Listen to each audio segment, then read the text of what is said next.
Obviously, there's an ongoing assessment and investigation by the Secret Service into what happened, I guess, a little more than a week ago.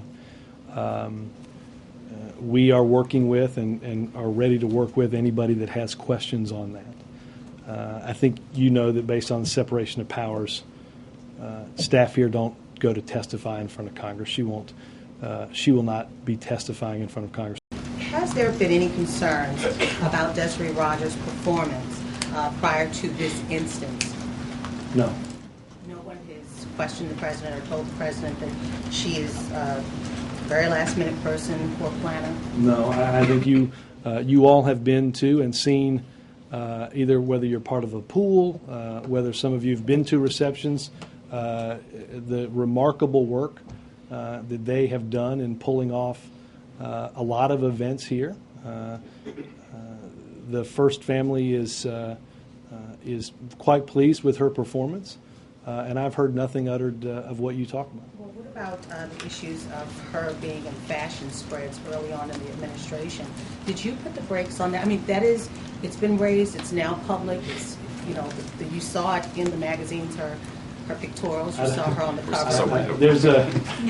I get Sports Illustrated in my house. I don't get. But could you talk? But could you talk seriously? Could you talk about that? I mean, was there a concern in this White House that she came out being, some might have called her the belle of the ball, overshadowing the First Lady at the beginning? I don't know who some are. I've never heard that. Well, again, it's been bantered around Washington, and it's been in again, circles, Democratic circles as well as Republican circles, high-ranking April, people. that's not a station I live in life. As well. No, Could you answer the question, please? Are you done speaking so I can? Oh, yes, I'm done. Excellent. Now, yes. I've not heard any of that criticism. I've not read any of that criticism.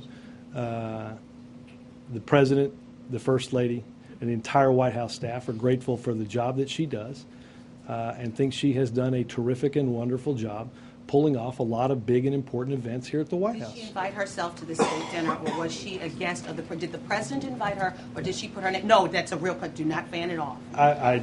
I'm serious. No, Jonathan. Seriously. No. Did she invite herself, or did the President ask her? Her name was on that list, and social secretaries are the ones who put the names on the list. Right. Did she invite was she herself, at the or did dinner? the President? April, calm down. Just take a deep breath for 1 second. I see.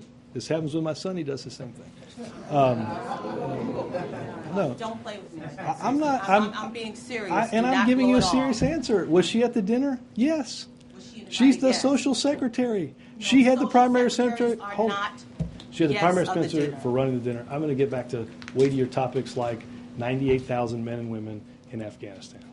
Did anyone in an office here at the White House in the days leading up to the India state visit request clearance information for the Salahis in case there were space available for them to attend the arrival ceremony? I'm sorry. In the days leading up to the India state visit, did anyone at the White House request the actual clearance information for the Salahis in case? Let me check with somebody. Thank you. But let me.